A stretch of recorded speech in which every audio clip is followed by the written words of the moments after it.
Na Kellen DTF 60cm. Nag-run kami ng 7 days this week. Meron kaming 180 meter run this week. Ito po ang aking head. Ito naman po ang aking capping. Meron po itong 90% capacity. Head clean.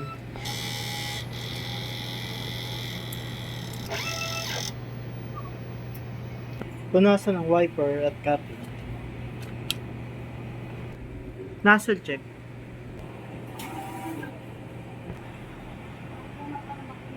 Ito po ang aking ink system. Ang level niya ay tama lang. Ito po ang aking waste tank. Tinatapon po ito tuwing Monday.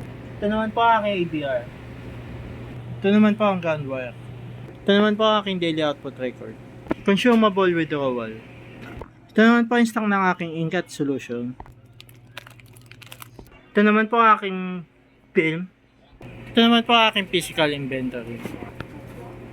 Thank you.